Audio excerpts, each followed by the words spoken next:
Welcome, guys. Welcome back to MK Creations Growth and Elevation podcast. Today, I'm joined by a real role model, a champion of the people, and a father to everyone that needs one day comes in contact with, innit?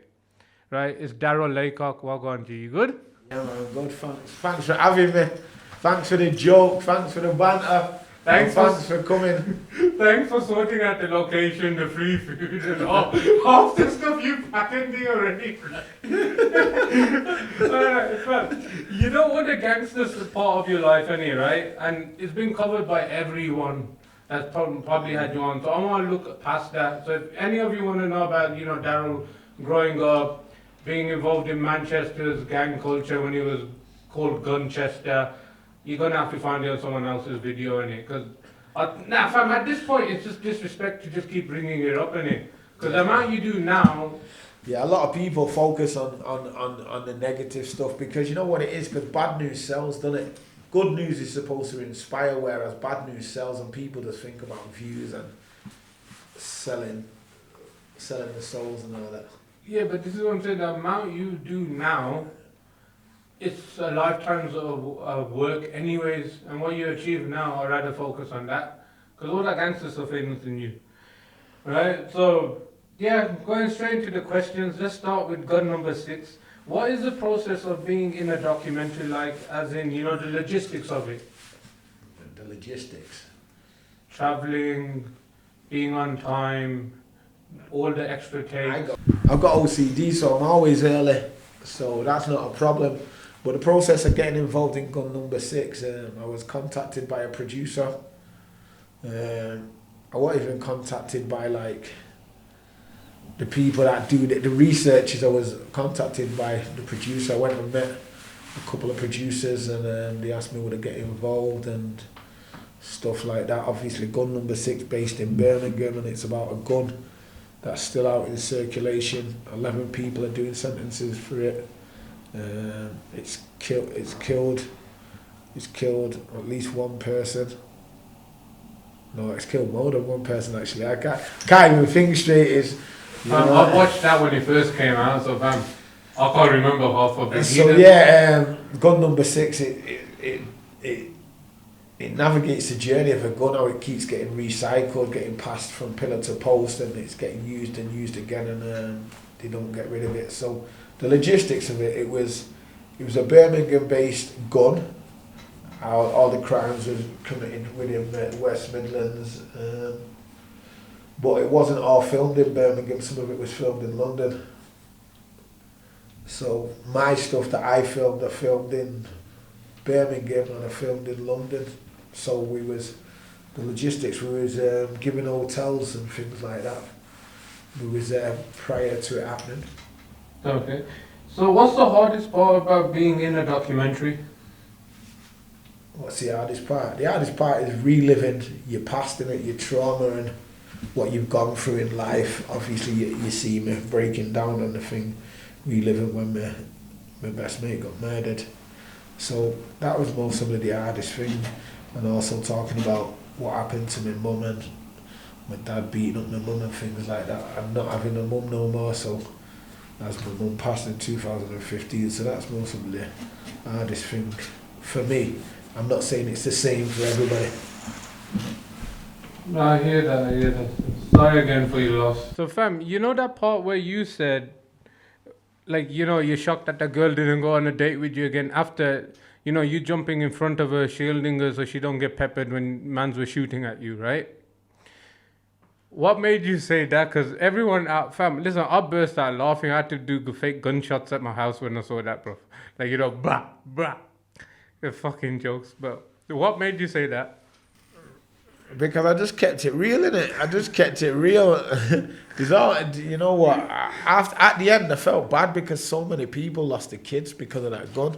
I was obviously Alison Cope, Depsman, and the guy in the post office and so on. But so I felt bad, but everyone said it was good TV. But it wasn't none. It's the conversation wasn't that, because obviously they take the spicy bits, they cut it down and put it in. So That's what it said. And it's like when everyone says I was wrong to say what I said about the girl. If I would have in the right mind, I wouldn't have lay on top of her. When I said that, I had a big spiel. I told him what it is. The gangster in me would have made me not do that, made me pull her on top of me, whereas the gentleman in me just acted naturally and lay on top of her and took some of the bullets that. But fam, let's be honest. Did you would it before that or not? Because you did link again, so you would have done up knight in shining armor for free, bro. I'm not gonna reveal what happened, but no. You did up knight in shining armor. You know what? I'm not gonna. It's not that. It's not that the night was gonna end. It might have ended with a bang, but it was the wrong kind of bang. The night ended with. Yeah, bro, this is the only bang you got from that. She didn't link you again, fam. You must have thought yourself in the hospital rotting. But done up knight in shining armor for free, bro. Got peppered for free. You got jump behind the car. Nah, but don't forget the girl got shot because of me. So you know. But fam, if you were openly a gangster, if she decided to go with you, it's part and parcel. You can't really always blame everything on you, fam. No, I have to take the blame in it. That's somebody's daughter. That's somebody's sister. That's somebody's mother. Do you know what I mean? It's like if it happened to your sister or something, like you'd be mad. So, do you know? And if it was your family member, you see it at different. Yeah, initially, yeah, but looking back at it, I could find the funny stuff. I mean, you see my car crash, bro. You know, what a joke.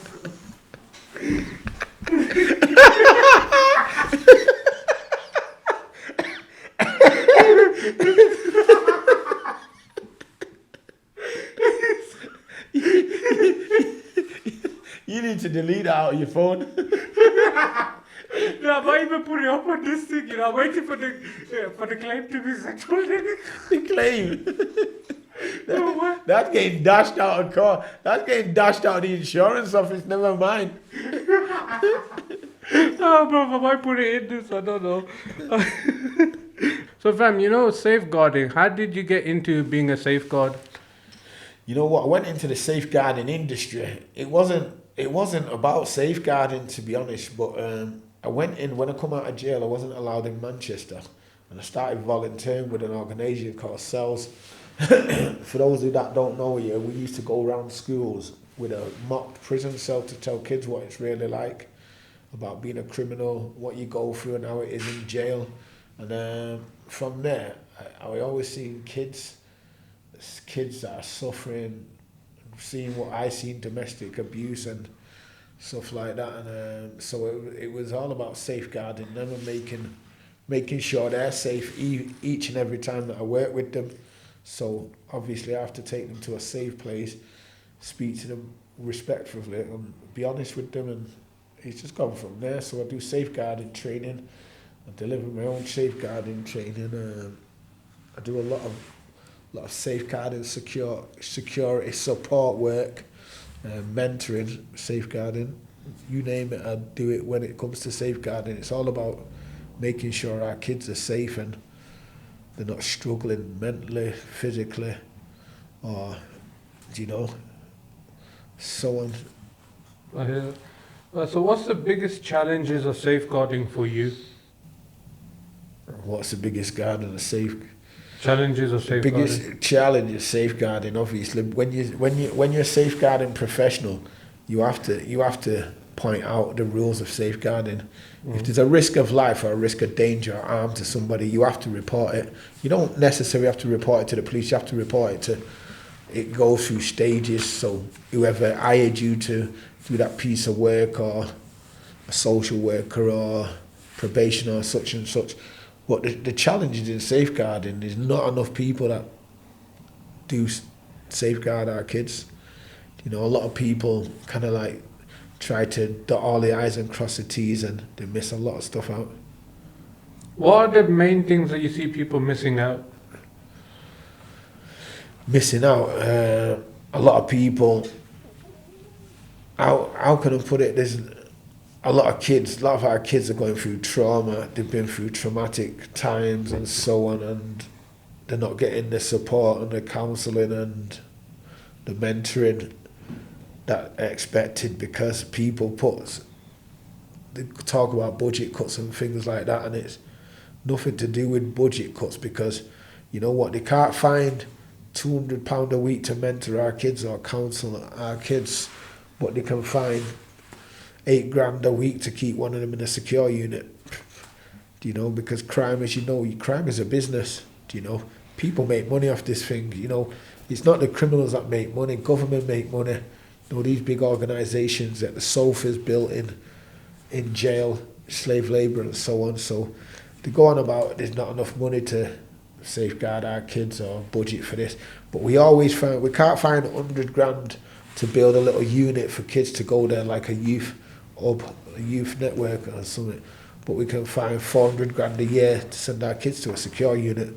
We can find £2 million for a murder trial, and then £80,000 a year to keep them in a young offenders, and take it down to £60,000 a year for the next 25 years. But there's always prevention, and prevention is better than caught in my mind. 100%, bro, because it just sounds expensive. I don't even want to give up any money in tax now, bro. It just sounds peak. But the rich get richer and the poor get poorer.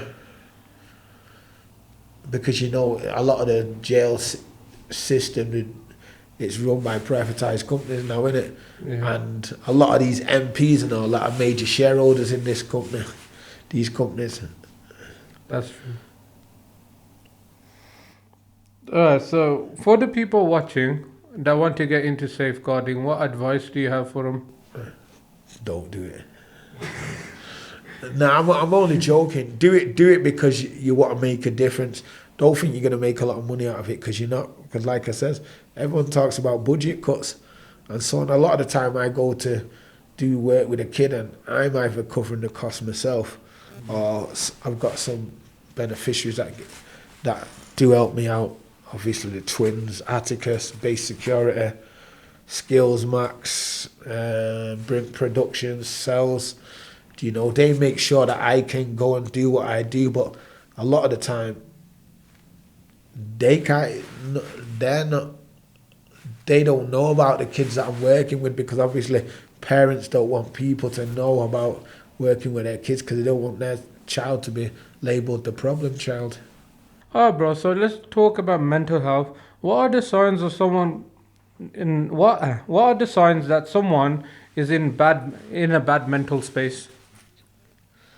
Obviously, there's loads of different signs. They can be incoherent, they can be jittery, they can be talking to themselves, they can be looking rough and dishevelled, they can be crying, they can be emotional, the attitude might change. You could go on forever. There's no one sign, do you know? Obviously, if people know you, they will know that you've got mental health issues. If someone really knows you, it's like when I go through my mental health stages, certain people will know because of my behaviours, being distant, being quiet, maybe being emotional, maybe being irrational, maybe being angry, and so on. How do you lift yourself up when you're feeling down? How do I lift myself up? You know what, it's the people I work with that lift me, they keep me going, to be honest. Obviously my friends, my real friends, obviously I'm not name dropping because it's like my mate Mark Taylor, who owns Base Security. He's like my best mate. You know, he proper there for me, proper encourages me to talk.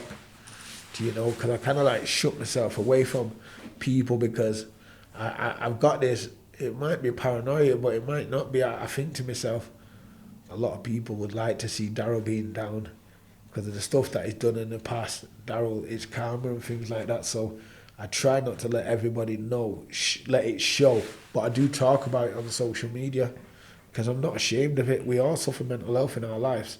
Anyone who says they've never been depressed or never been down and they've had a perfect life, full of shit. Or they had it the way I want it, innit? But see, I'm running out of jokes, bro. You might have to edit in someone laughing for me, you know. Just for that car crashing. You might win Comedian of the Year. You might be getting BAFTA. Yeah, big bad thing. Isn't it? Alright, do you feel you being you makes it hard to talk about your mental health? No, I don't. I don't. Now that I've turned my life around, but beforehand, it's not the gangster bad man thing to do, to talk about things you go on like it doesn't bother you and all that. But mental health bothers everybody, doesn't it? It can bother everybody. I talk about it willy and nilly freely because it helps me to, if I get something lifted off my chest, it makes it a bit more clearer to me. Do you know? And I'm not here to inspire kids and all that, but a lot of kids will listen to what I say and then they think, if he can talk about it, we can talk about it. Okay, I hear that. Okay, let's move on to now fatherhood, right? What was going through your mind when you first found out you were going to be a father? What was going through my mind, whether I was going to live long enough to see my kid. So where was you at that point? Were you in jail? Were you just No, out on the streets? what I'm talking, obviously I was involved in a lot of unhealthy activities on the street. I was involved in, obviously, the gang life, shootings, stabbings and so on. So I always expected to die before I was 21. That's a God's honest truth. People might say this is for camera, but I was always told, you're going to be in jail doing life sentence, or you're going to die before you're 21. Last week I reached 48, and that's unheard of for somebody like me. Do you know? But when it comes to fatherhood, my first son was conceived in Birmingham. It was conceived in Birmingham. The action happened in Birmingham. So I just let him big it up, yeah. So but jokes aside, now when my son was my firstborn, I'm not even going to go into the long things and all that. But I never seen my son for weeks. I never found out till 2 days after he was born. I was on a Cat A wing in Strangeways. So I was a Cat A prisoner. For the people watching that don't know what Cat A is or double A cat, can you explain it for them? People say there's a thing called double A cat. There's no such thing as double A cat. There's high risk Cat A and a Cat A. So Cat A is like, they say that they give you a band like Cat B, Cat C, Cat D. Cat D's, worry. Cat C, you might be a little bit of a worry. Cat B, you definitely are something to worry about. And Cat A is, you're very, very resourceful. So you might go by any means on to do something, or you might have connections out of town, abroad. You might have monetary access and financial things behind you. You might be dangerous and so on. Okay. And double Cat A, like you say, is not a double Cat A, it's high risk Cat A. That's what it's called. That's like the highest of the high, you get put on a unit then. But if you're a Cat A in Strangeways, you get put on a unit anyway. Oh, because it's a B cat jail, but they don't got Cat A wing. Yeah. There's a few jails within the judicial system, the justice system in England, that are Cat B jails, local jails, that have a Cat A unit on it. Alright. So how has becoming a father changed your outlook on life and how you carry yourself? Becoming a father didn't make me change my outlook, because I was still involved in stuff. I was still going to prison and so on like that, wasn't I? So that didn't change my outlook. It's coming out of jail to change my outlook. I knew that I had to do something different, otherwise I'd end up dead or I'd be in prison for the rest of my life.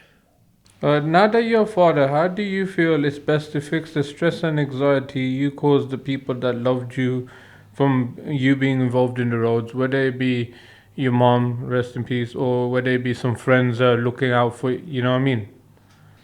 I can only fix myself each day and try and do it for myself. And then, you know what a lot of people do? A lot of people think of others before they think about themselves and try and build bridges and all that. But they have to build their strength within, and they have to let stuff resonate and work it out for themselves, and then build the bridges and then make amends for all the wrongs you've done.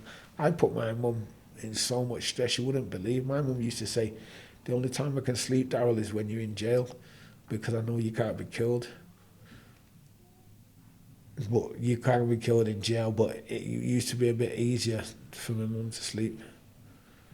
That's deep still. See, normally I follow up with questions in here, right? But like I told you, I didn't want to make it go too heavy into that. But I keep forgetting that was the majority of your life. Yeah, the majority of my life has been the roads and that, innit? But right about now, I'm 11 years almost out of jail. It's never been done for someone like me. I don't think. For me, I'm not gonna categorize myself anybody else, but I've never stayed out of jail for so long in my life. It's a good thing though, isn't it? Like, I'm not sure if you have a badge for it, like, you know, them people that stay sober every so often. Oh, you're talking about a Blue Peter badge? You know, be like, yo, it's my 10th year anniversary of not being in jail. Yeah, you know what? You just got to take each day as it comes. You know what a lot of people do? Yeah. They make plans when they're in jail. They're not going to go back. But by the time they get out and they see that it's a worry to get money and they can't get a job, but they think they can't get a job, so they go back to crime where anybody can get a job. I don't believe that bullshit. You can't get a job. Do you know? Because I do it time and time again. People hire me for my services time and time again. Obviously, I've got a 6-page DBS, and there's a lot of crime on there, but I'm allowed to work with kids because I'm not a nonce. Yeah. I'm not a rapist. I don't trouble vulnerable people or women. So I'm all good to work with kids, whereas a lot of people ain't like that. You know, there's a lot of people doing wrong things out there. And you're highlighting a lot of it currently, to be fair. If you want to talk about it, I'm Rago, but I just never put it in the list of questions. No, I'm not going to talk about it, but right about now, rape's something close to me. I'm not going to go into it because I don't want to bring it up for people who are close to me, but people know that. People know because I revealed on my last podcast that I was conceived through rape. I didn't know that my dad raped my mum. You know, it wasn't until my mum was on her deathbed till I found out. So, but rape's a close thing to my heart. And right about now, we hear about people getting drugs spiked and raped after going to clubs and things like that. And people say, the other day I commented on a post and someone says, well, they shouldn't be taking drugs in the first place. But who's anybody to trust anybody or to judge anybody? Because if people take recreational drugs, it's up to them. They shouldn't have to risk being raped, do you know, taking somebody's dignity. Fucking animals. 100%. So the final questions I got, fam, it's around business, but it's not always, it doesn't always have to be business, it's quite generic. But what are your top tips on networking? Networking. How can I say networking? Getting links. just try to be open and honest and so on. And I do a lot of networking on LinkedIn. You know, people contact me through podcasts. Podcast is massive for networking. So when this goes out, I'll most probably get about 0.5 calls off your podcast. Yeah. Nah, but what I'm saying is, a podcast is massive for networking because it's you putting us out there on a platform, innit? A lot of people don't see that. It's a platform at the moment. What? You say like you don't know about things small, bro. Yeah, networking. I do a lot of networking on LinkedIn. I try to, you know what? I don't get too much caught up in them networking events because some of them are full of shit. And some of the people, like I say to people, you know, the followers you've got on these social medias, they don't care about you. They follow you to be nosy and stuff like that. But whereas I'd rather have 10 supporters than 1,000 followers. True, 10 people that are really there for you instead of people that just pretend or want to know your business. Alright, so what are your top 5 books to read? I don't know about this. I think everybody should read What, Mice and Men? Pardon? What are you gonna say, Mozim man? Nah, I was gonna say I think everyone should read a religious book, whether it's a Quran if you're a Muslim, or if you're a Christian, a Bible, and so on. Do you know? I was way off. Pardon? I was way off. I can't really say. Ant Middleton's got some books out there. Yeah, plug your boy's thing in. Yeah, he is with people, but you know what? You say plug my boy's thing. I've known him for about 3 years, yeah, and I can honestly say he's messaging me and asked me about my mental health more than anybody I've known for 40 odd years. That's a God's honest truth. We do sit in this place where we are now, and we do chat, and we do talk about mental health and so on. But he inspires. He don't just inspire me. He inspires a generation. Do you know? And it's not about plugging my boys, but it's not about plugging my boys. Every time I make this thing, try and make it look light-hearted and banter how you'll be off camera, right? You're right, just making me look like I'm fucked up and I'm the bad guy in this. Nah, it's cool, I should do what everyone else does. What was it? Oh my god. Oh. Nah, it's how about cool. this? Oh it's no. Cool. It's cool. And you know what book I read a long time ago? Monster Cody.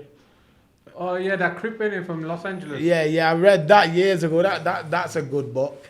Yeah. And I don't really read them motivational books, to be honest. I don't think you read a lot of books. I think you're just trying to fill the Nah, you know what it is? When I was in jail, I read a lot of books.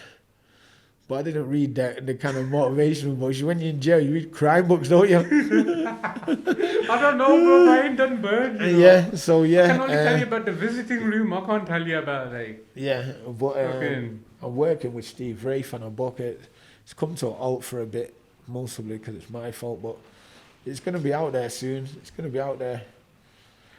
Do we know what the title's going to be so they can look out for it? Nah, I was thinking LOL. What about YOLO? LOL. And why I say that is luck or loyalty. Do you know? Because why am I here? It's through luck, innit? It's not through loyalty. Could be through love. Love? Yeah, maybe God loves you, innit? Yeah. Obviously, there's a higher power out there. Nobody can go through what I've gone through and survive if there ain't somebody up there watching. Yeah, there's more holes in you than a Connect 4 board, and if I'm You carry on with more holes in you than a sieve. It was at this moment that he knew. He fucked up. I'm only joking. I'm not promoting violence in any way. I just had to get him back on that one. He's been dubbing me all day. I've been doing that, bro. You've been doing it the whole podcast, cuz. What was it? Oh, so you know, from you being involved in the streets, you must have got transferable skills, right? Yeah. What are the transferable skills you can say? What I can take. No, that you learn from you being a gangster that you can then put in your normal life. Obviously, if you're a drug dealer, like I was a drug dealer, I can say that because I've been convicted of drug offences. Obviously, you can take the business method and transfer it. If you can keep a profit in a drugs, you can keep a profit in a business. You know, everything's transferable. It's like kids that get sent out of town. They're answering phones, so they've got communication skills. They can go and work on phone lines. You know, you've got sales skills, communication skills. If you can fight, like your mate, Kane Musa, is a shining star. He's from close to where I'm from.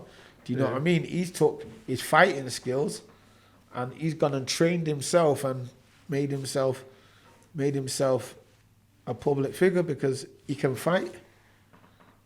Do you know? It's like I tell kids, well. Yeah, I know, but what I'm saying, that's because he's took the road life and transferred it to the business. But with the transferable skills, it's like if a man can have a little fight, like Kane can, he's took it there. Do you know what I mean? It's like me, I can't say I can run fast because I'm fat, but when bullets are getting bust, Usain Bolt couldn't catch me.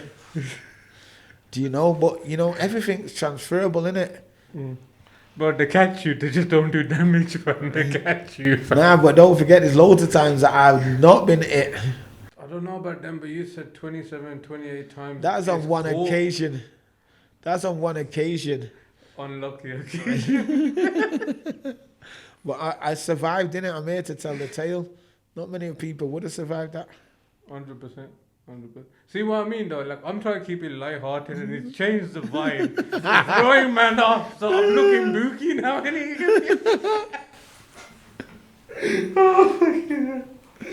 What was the next? Alright. So what's next for you? Like, what's the next thing you got in your pipe, in the timeline and everything else? When I leave here from you, I'm going to go get a couple hours sleep and I'm going to go do a night shift.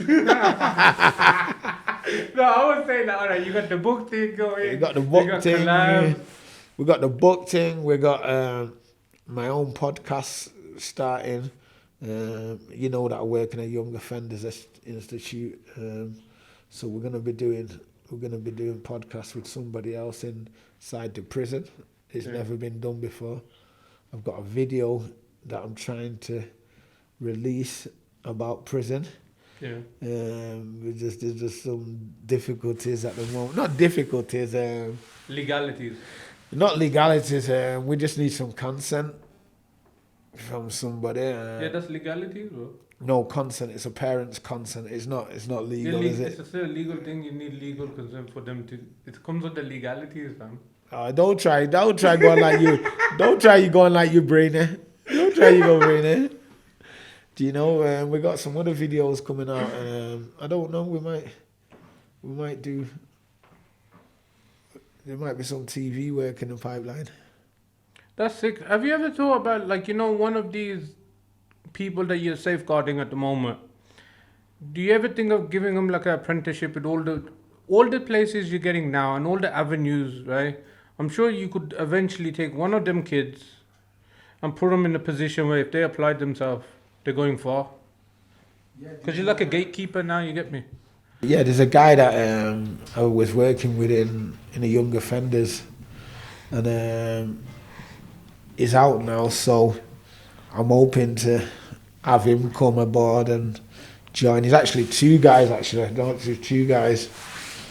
There's a guy from Oldham, there's a guy from Moston, and I'm actually thinking about having the two of them employed.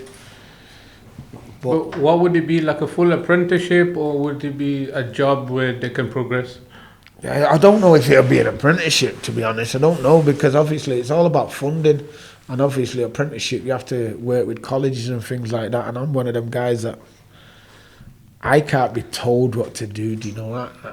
If somebody asked me, I might do it, do you know, but I most probably won't. But yeah, so it'll most probably be a job, not an apprenticeship. But see, at least you are willing and able to give back. You know, a lot of people are able to give back, but they just pretend they're blind or deaf. It's like you know how can I put it? Yeah, a lot of people will refuse to give homeless people money on the street because they say spend it on drugs. But a lot of people from my background saying stuff like that are hypocrites, because these are the kind of people that I used to make money off back in the day. So I always give them money, not for them to buy drugs, but they kept food in my belly, they kept money in my pocket back in the day. So why not return the favour? I get what you're saying, but I don't think they're getting food in this number, bro. I think they're getting the other type of food. Yeah, no, but that's what I mean. Who are we to judge? No, but buy that food, bro. Don't let them go buy food. You know what? Do you know what? My ex-girlfriend seen someone outside McDonald's one time. Check this out now. And he had a sign saying hungry and homeless. And she did that. She had one kind-hearted person. And she went into McDonald's and bought him a Big Mac meal and brought it out. And, and he went like that. I didn't want the food. I want the money.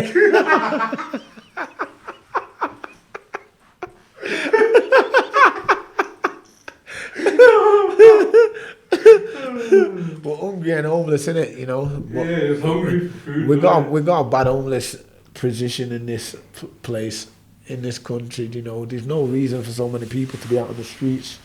But I'm not calling government here, because some people could accept more help and some people could give more help. But you know, I think a lot of people don't know that that help is there. Like if See, when people tell me these people, I go, no, the junkies living in a hostel, trying to be homeless, so you give them money because they don't want to even get a job for the food that they don't want to go buy. So, fam, what I think is, people don't actually realize what's available.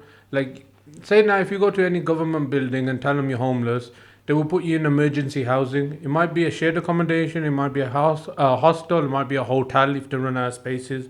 So I think a lot of people just leave home for whatever reason, not know what's available, and then they have to be on the street when it comes to young kids. But you know what? With a lot of them, it is fuckers in a hostel and you're just fiends and you're just trying to raise up a change just to get food because they don't want a job. You can't say all of them. You know what I mean? Some of them deserve the position they're in, bro. No, I don't think anybody deserves the position they're in. Some people are unlucky to be in positions what they're in. I don't think anyone deserves to be homeless. So I know. But yeah. You know what I'm saying, fam? You're trying to draw me out again now. With what? With what? You're trying to draw me out. He just wants me to rebuke, don't he?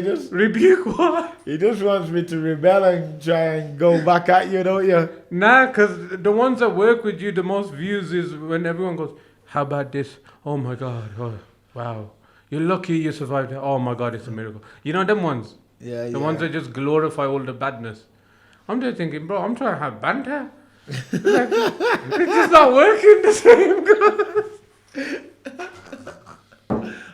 Off camera, the banter is better, bro. I'm trying to keep the same vibe. Bro, I would rather this pays me being me than me having to put on a face and it be another job. You get what I'm saying? But not my luck, I must struggle with that as well. Alright, so what was the next thing I was going to say to you though?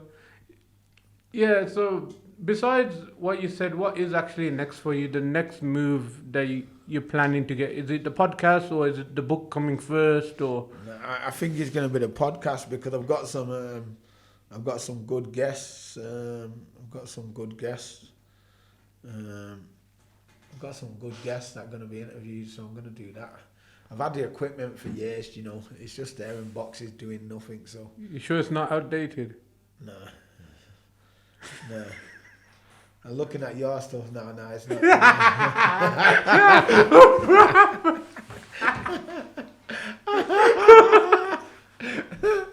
No, you got some decent tripods. You got lights.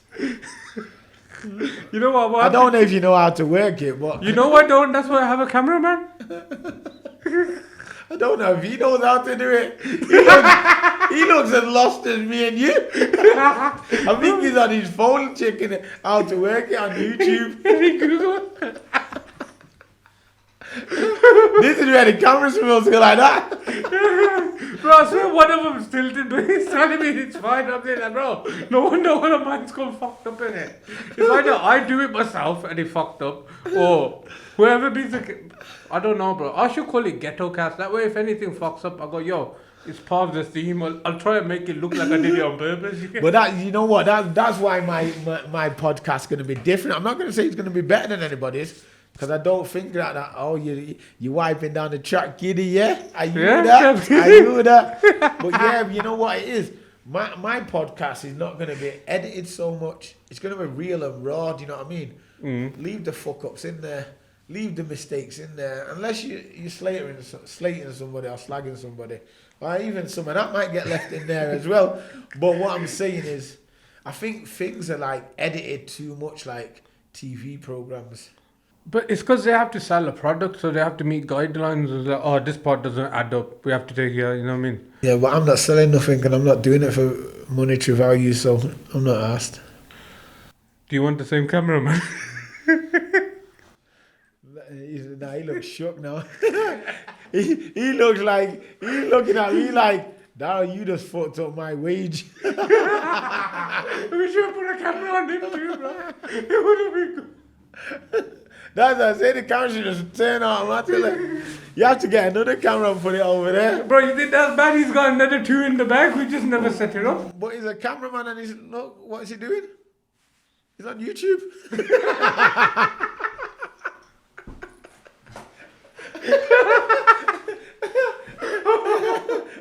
Am I lying? The phone's off right now, so. Yeah, he just pressed the I button. know, Is that one of these? Oh, you know who I should get? My new brother Mikhail. He's a professional shit talker. You know, he's gonna watch this and he's gonna do my head in for you. But my new brother Mikhail, he's only 12, but the fucker is on point. You know, verbally you can't beat him. Sometimes I just have to dash something at his head to tell him shut up. You get me? Nah, don't do that. You might injure him.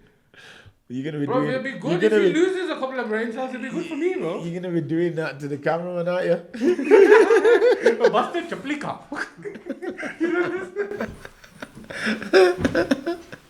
No, bro, people gonna watch this and just think it's a busted joke.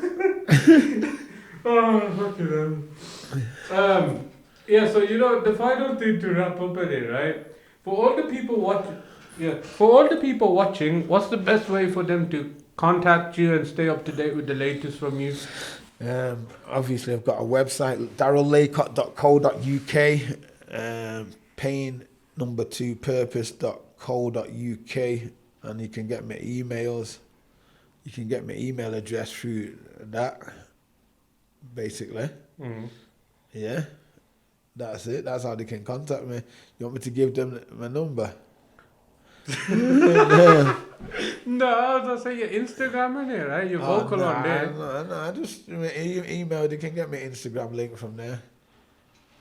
Half-hearted thing, isn't it? You know what? I'm tired. I've had a couple hours sleep. I done a night shift. Not last night, the night before. And then got back to my house like 12 o'clock. Went to sleep for 2 hours. Then I was back out working. You know, exposing nonsense and things like that on social media as well. And then I've done some security at a boxing match last night. And then I went and did some safeguarding work on a night shift. So I've come here, got back from Blackpool this morning and gone to bed for a couple of hours. And then you come and you come early. I was fucking, listen, I was fuming. You know what's funny, right? Listen, I've come here looking on the restaurant. I was like, okay, yeah, clocked who the owner is or the main guy in the cafe. He comes here looking like something out of a circus movie or something, bro. He said, hi, how you do? But I didn't know what to do, fam. I'm telling you, if you man saw what he looked like. He did look scary. Not scary, bro. He just threw man off. You don't go to a restaurant thinking like, yo, my man's wearing up clown makeup and he's the guy that owns the restaurant. So then imagine this now. I pulled up and I'll get a text from Darryl saying, you on the way? I go, yeah. And he goes, all right, I'm in bed. I'll be there for 3. Don't be late. I'm thinking, bro, I'm already here. How am I going to black this? Let me say I need time to set up. I need to look at them. Don't call my man. He's better with all the FaceTimes him. And then turns the phone, so I'm in there. Bro, he was game though, you know, the cameraman. Yeah. Bro, he was going like this. He was trying to get in. I was trying to duck. My man had to turn in. He was there trying to get in anyways. Trying to get in? He Yeah, wants to earn his wage, innit? He wants to look like he's about that. Like, yo, can I just say thanks to Atticus for letting me use their boulder, their office. Yeah, big them up, and man. AGA Pro. Big them up, innit? Even though the visual distress the owner caused me, bro. Listen, the one time I thought to myself, I fucked up, you know what? I must have said something to this guy on the phone, bro. He set man up bad because I was through the window, I was like, I looked at the cameraman and go, bro, I don't know what's going on. You looked at the man with the cameras, not the cameraman.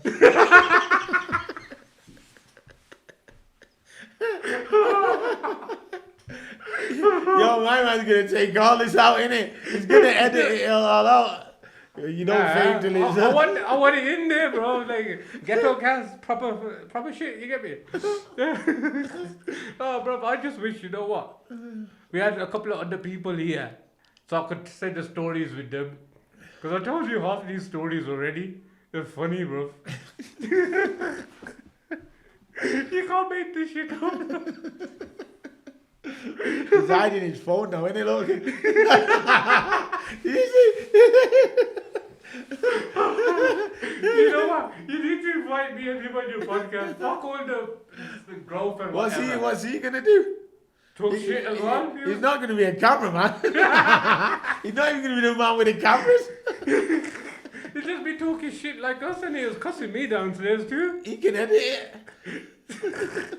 Bro, the way you're going on, he probably won't edit it either.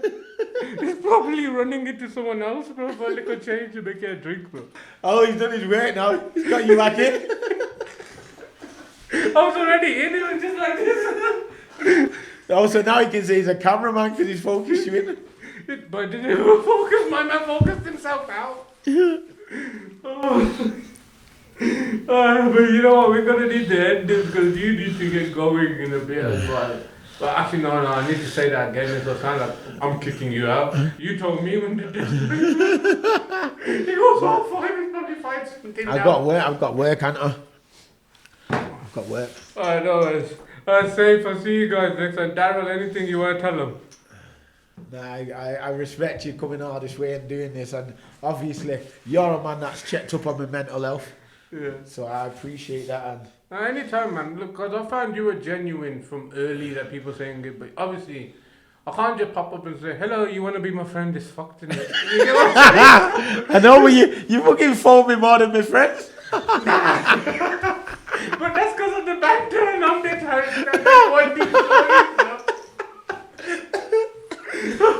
Nice one. Thanks for having me. Everybody just stay safe, and tell these kids to put down the knives and, because they don't want to go to jail, because jail, they shout my G and this on road, but not shouting that in jail, and you're going to bump into your ops in jail and you're going to get your ass whooped. And also, he did offer to get me a cameraman as well, and equipment. Cause I said, nah, I got it patented. And now he's thinking I should have contacted him. Oh, bro, this was the funniest one I've done in ages. I don't care what anyone says, bro. This was your best one so far, man. What? This was your best podcast so far. I don't know. There's another one I send you. I send it you. It's not out nowhere. Definitely weren't them serious ones, though. I bet you that. Nah, I don't know. Because I never watch anything that I'm in. Don't they send you a draft? So, like, you can say, yo, what you want in or what you want? It's there, isn't it? It's there. You can put anything in it. Nah, I'll send you a draft just in case you can't. Nah, you can put anything, not bothered. The camera, I don't know. Nah, you think you better send me a draft to make sure that cameraman talk, isn't it? Yeah. Because you know he's going to take that out, innit?